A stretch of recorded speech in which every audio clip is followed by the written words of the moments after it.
So there you have it. Kind of try to break these up into 15-minute chunks. They upload a lot faster that way to YouTube, and really want to make sure that you have your access, that you can see this on YouTube. You don't have to include, hyperlinks like this in your discussion topics. It's kind of handy though.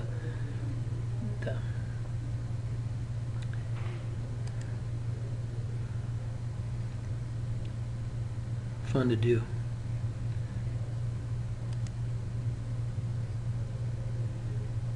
Back to the central column of our course, Introduction to Geothermal Energy. This is part 2, lecture 2, topic 1. And we've looked at announcements, and I do want you to take a peek at the syllabus here. So we can take a look here in the central column once again. Let's take a look at the syllabus.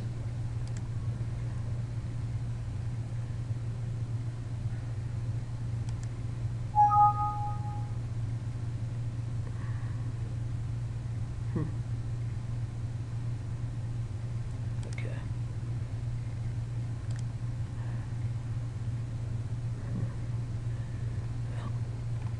Managed to do it without the dialog box being closed. So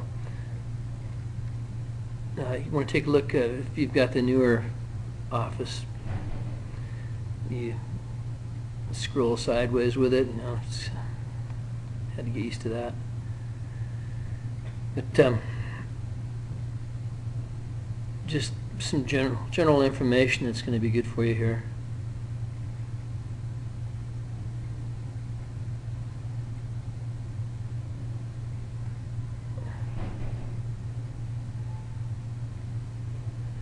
So I'd like you to take a look through here today, or at your leisure,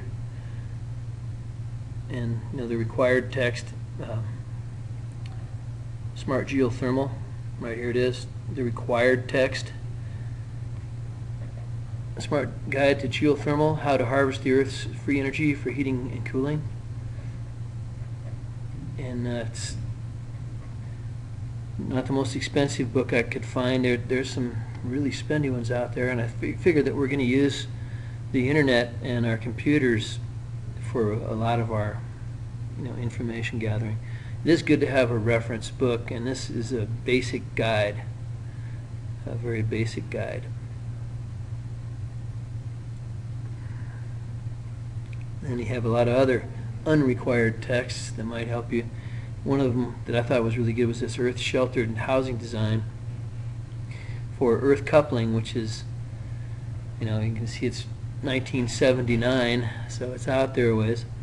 But the concept of earth coupling is, we're going to address that in our course this fall.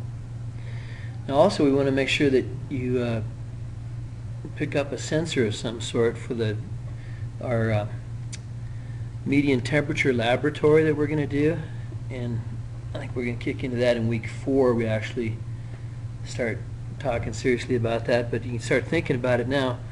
We want to. This is the OM-EL-USB. It's a temperature sensor that is programmable, and you don't have to buy this one. It's kind of handy because you can take like 150 readings with it, and you don't have to write it down every day. You can just program it to take readings at 8 in the morning and at 8 at night, or whatever you feel is appropriate. And we'll talk more about that as we get into the course. But the idea of having a remote thermostat or temperature, you can just take and put a remote sensor down in a wellhead or into a hole 6 feet below ground and cover it up so there's no airflow, and then you have a remote sensor, and then you have your surface sensor. So you go to Walmart or Costco, you can get little thermometers. I mean, I think this sensor here is like $80. And it's handy. It's a handy tool to have, but it's expensive also. So you can go to Costco, you can get a remote sensor with a humidity and everything else for $40, and and then you have it to use in your house when you're done. But you do have to write those. I don't think they're going to read for you. Some of them do though. They have a weather station that I saw that was $80 that did wind speed, rain accumulation, relative humidity, atmospheric pressure, and temperature, internal and external temperatures. So that, I'm interested to see what you might find. This is just one option here. You can see we got the learning outcomes, our assessments here.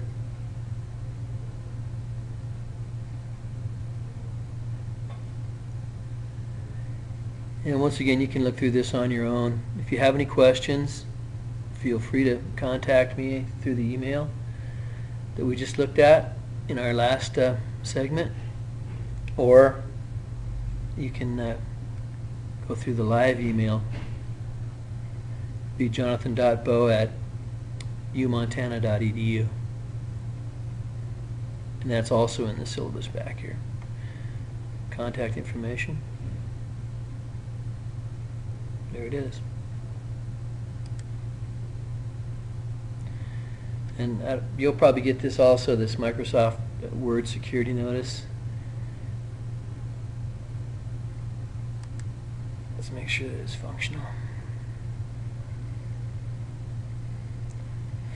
There we go. Ready to send me an email.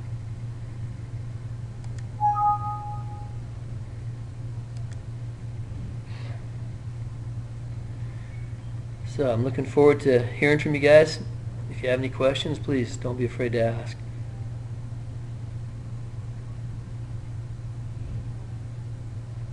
You can see here where there's actually 112 points available in the course itself. You'll see that there's a midterm and a final, and then a bunch of quizzes.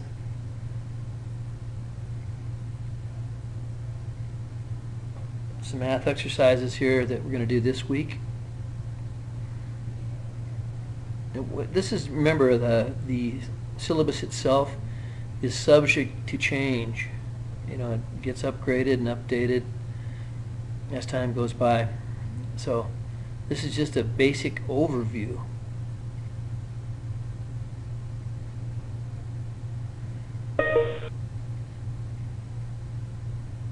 See the Smart Geothermal Systems, that's the book. And we're going to be looking at Google Earth. We'll get the Google Earth real-time earthquake gadget, and that's pretty cool. You can fly around the world and see what kind of earthquakes have been going on, and it's amazing the activity that we see. That's going to be part of our tectonic interface discussions. We talk about tectonic interfaces and volcanoes, the Pacific Ring of Fire. Yeah, it's great. Then we get into topic 7, which is actually week 7, enhanced geothermal systems. That's drilling and fracking. Paper is due there, or that's when you can start on your paper anyway. You decide on a topic, and your paper won't be due till I think week 12 actually. Or topic 12. What's important is that the meat of the course is right here in the central. So you can get all distracted with you get into rules and etiquette, browser plugins, and you get all this stuff going, and you can see right here where it's. Well, this is my copy. I make this look like what you're going to see here. Let's go over here for a minute.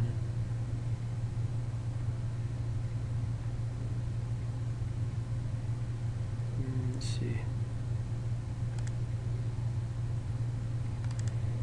So now you see I'm in the student view, so I'm going to be seeing exactly what you see. So if there's any issues, they'll be obvious to me.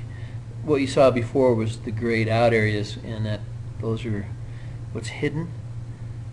Right now we've got in Learning Unit 1 our student introductions,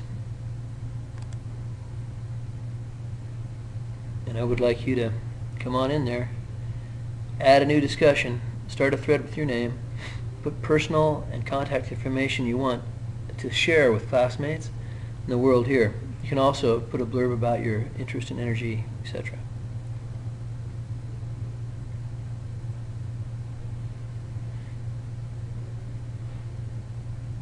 And you can follow that red trail right back here. Gets you back to the main column in the course. We're looking at overview of Unit 1.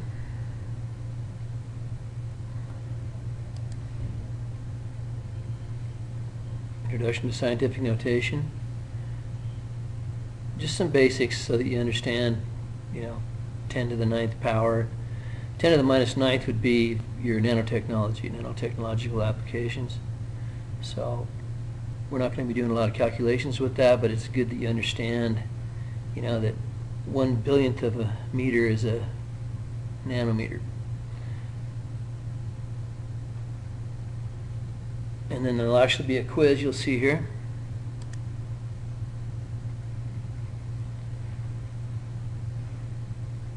Back to the course.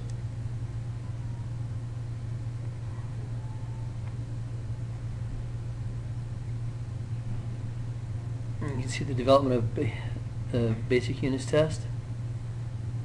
In the description, this test consists of 20 questions covering the basic units used in math, in mechanics, electronics, and temperature.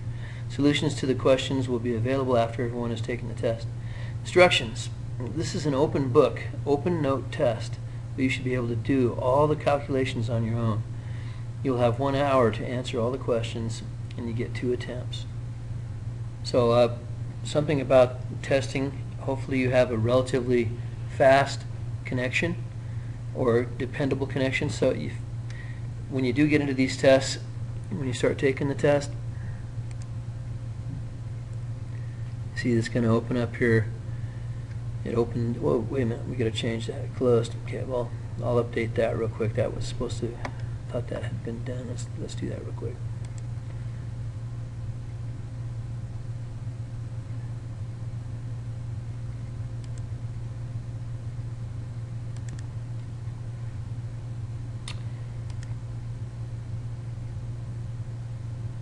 So here we go.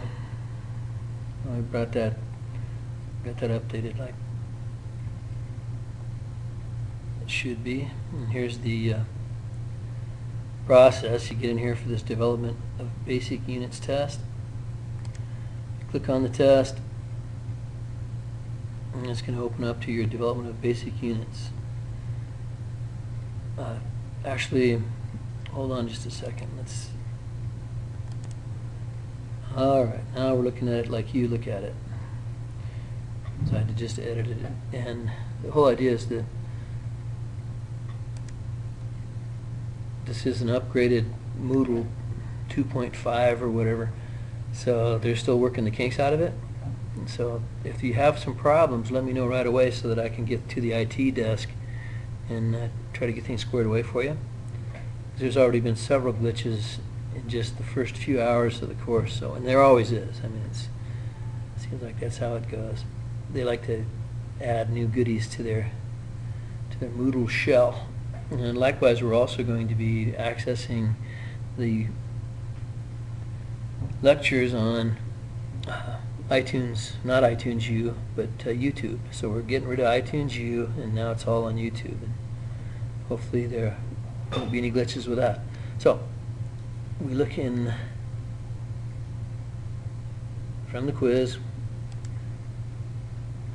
in the central column of the course. Clicked on the development of basic units test. Opens up this window. Descriptive, and you'll see the quiz will not be available until 4 o'clock today. Then the quiz will close September 23rd at midnight, basically. And the thing, some tips on taking the quiz here.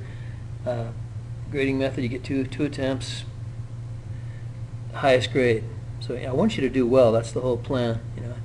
There needs to be some challenge to the course, and I want you to learn about geothermal energy, and then maybe participate and contribute. But it's not, I'm not here to see how tough you are, see if I can throw a wrench in your works here, okay? So, it's not open yet, so when it does open, you'll see that this, you click on that, and it'll open it up for you. It is a 1 hour time limit, so once you get going on it, stick with it. And if you have a poor connection, I would suggest that you save every question that you answer. Every question or two, I would save it in case you lose your connection. Then you haven't taken the whole quiz, and each question is on one page, so that we have accessibility for our page readers, for the blind. So that's why there's only one question per page. So be patient with that, but save every page. I would, and that way if you lose your connection or something goes haywire, then you haven't lost your whole quiz. So make sure you're ready to take it. You've got your resources, and it's basic mathematics. There's nothing real heavy. Now if you're a little shaky on your basic math, I'll get you to go over here to the academics aspect of the University of Montana homepage. You can get in here and check out some tutoring. So tutoring resources, Mansfield Tutoring Center. Then there's also some tutoring available right here at Missoula College. So, like I said, the math, and I'm not even saying physics. It's just basic mathematics, and there's some concepts. We're gonna talk a little bit about geomagnetic rotational forces, and we're going to talk a little bit about the plasma element. Yeah, believe it or not, plasma is an element of geothermal energy, a very important element of geothermal energy. It's the future, actually, of energy. We're going to just brush on toroidally confined implosion turbine technology, and look at vorticular generators, vortex energy. So anyway, we're not going to have to do the mathematical calculations associated with that. That's doctoral stuff. But if your basic math, like to continue and figure out flow rates in piping, compression ratios, basic mathematics. So if there's any questions about that, just here's your resource.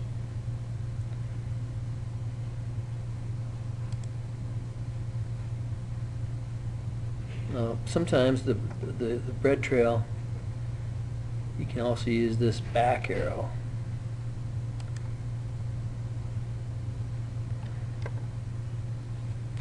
So let's take a look in here at let's see how we're doing. Let's take a quick look right here.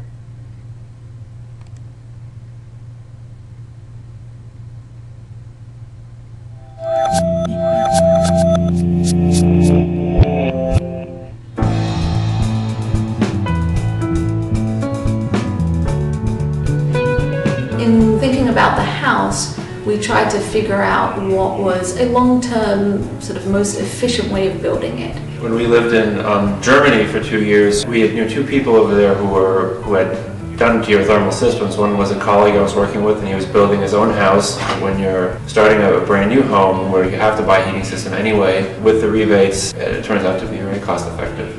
So we worked with Ed Malloy's company, which is New England Renewable Energy. My name is Ed Malloy, and I'm president of New England Renewable Energy Systems. We're located in Weymouth and Hyannis. What is geothermal? We call it a ground-sourced heat pump. In other words, we're extracting energy from groundwater, or water that we're circulating through the ground, which in turn picks up heat heat or temperature energy from the ground and then brings it back to the unit, the heat pump inside the home, and then extracts temperature or energy out of that water, and then transfers that energy into the home. The water is coming into this heat pump. The pump is literally extracting heat energy out of the water. That's connected to the air handler, which is in the attic, which then feeds the ductwork that feeds the outlets to the rooms that you're attempting to heat or cool. The ductwork is the same as any central air system, whether it be ductwork or water-to-water radiant heat or baseboard. The geothermal can provide energy to those outlets, if you will, for energy. It's very efficient and requires much less electricity over a much broader range of temperature outside. We were trying to compare a regular heating and HVAC system to the geothermal. We realized that within 1 year, the cost breaks even. So basically, once you get your rebate back, you have broken even. When we had set up our budget with our builder, in his budget he had $65,000 for ductwork and HVAC. When I met with Ed, we learned that the whole system in total was about $89,000. And then we will get rebates of about $25,000 back.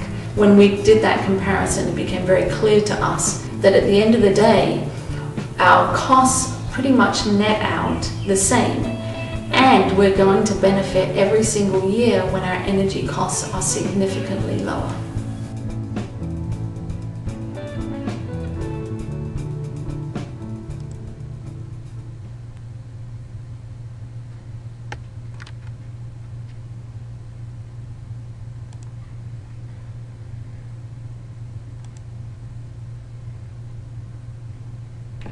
Well, here's our center here. We're going to have you take a look at the supervolcano in Yellowstone, and then we're going to look more at the core. What is geothermal energy? Where does it come from? And then we're going to look back at some of the things that we've done in Missoula Energy Practicum in the past. So, look forward to next time here with Geothermal Energy Introduction. Jonathan Bowe signing off.